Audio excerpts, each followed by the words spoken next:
Thank you, David, for that wonderful intro.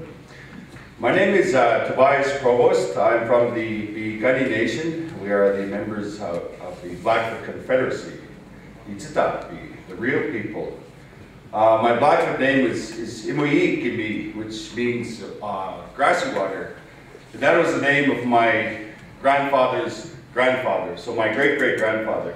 And that name was given to me for unknown reasons, but that's the name that I carry. And I'd like to share with you my perspective as an Indigenous person of this land. First and foremost, I'd like to welcome all of you to our Blackfoot territory.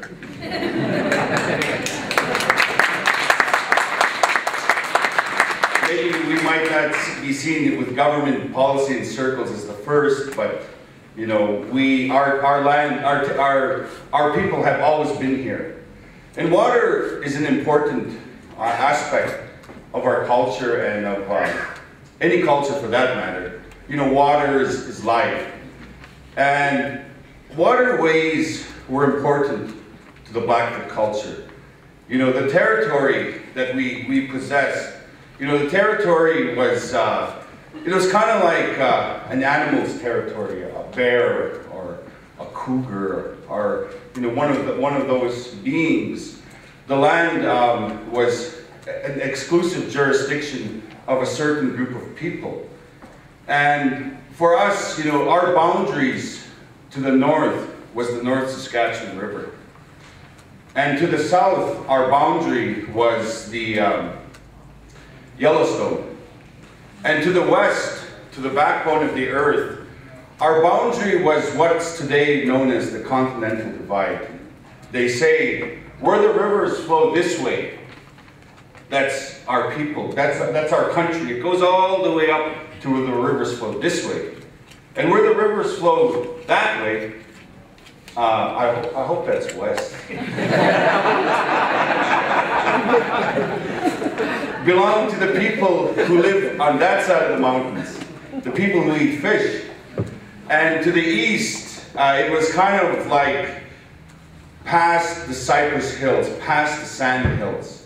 You know, there was really no kind of demarcation line, you know, like, I guess when Palliser came out in 1858, you know, roughly in the Swift Current area, he kind of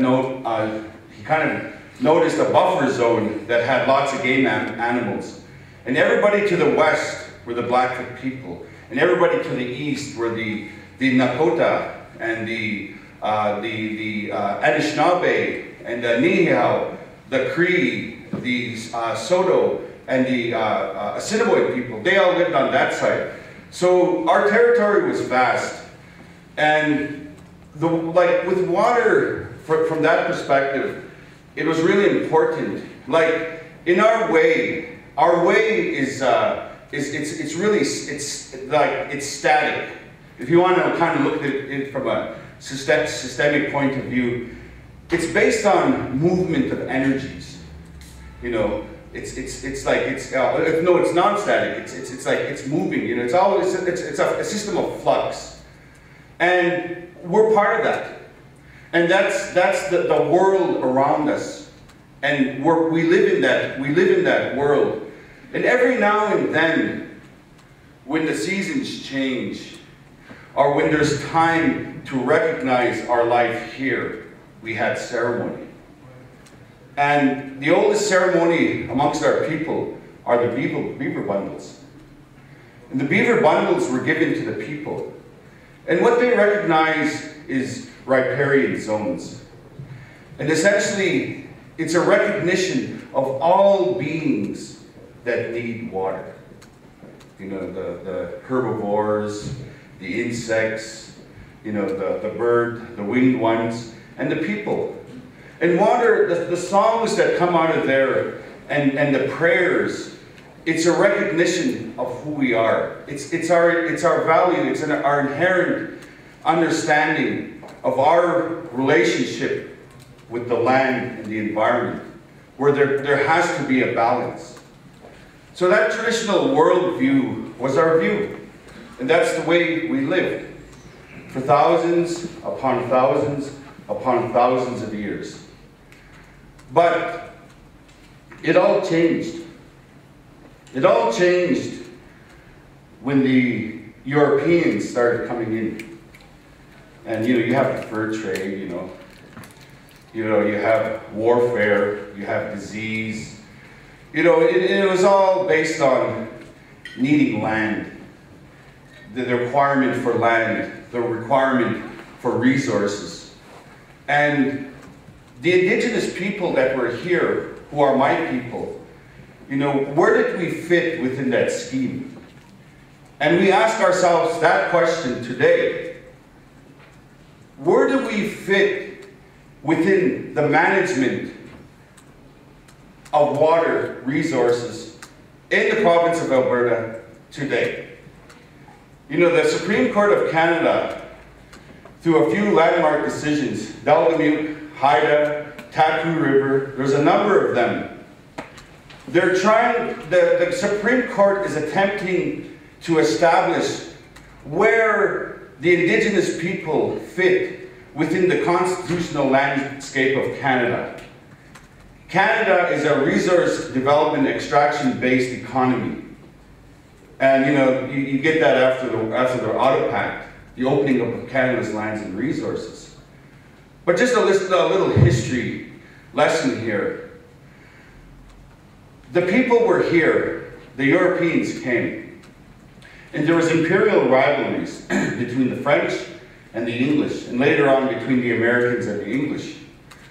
But some of the documents, the legislation that comes out, which is recognized today, is one of the documents is called the Royal Proclamation of 1763.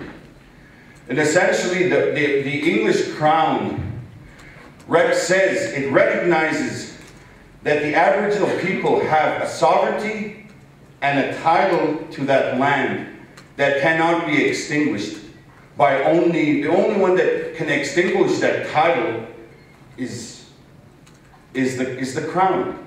And that is a notion of Western European ownership values, boundaries, entitlements, knights, lords, barons. That was brought over here, and it was placed amongst our people.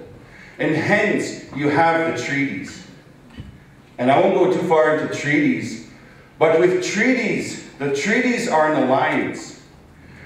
From the Crown's perspective, treaties are legal land surrenders which extinguished the title, the Aboriginal title or Indian ownership of the land, so that the plenum dominium, the underlying authority of the Crown, can rise to the surface. And so that with that, they had the access to the land and the resources. And soon after that, population, immigration, expansion takes place. The national policy of the early Dominion.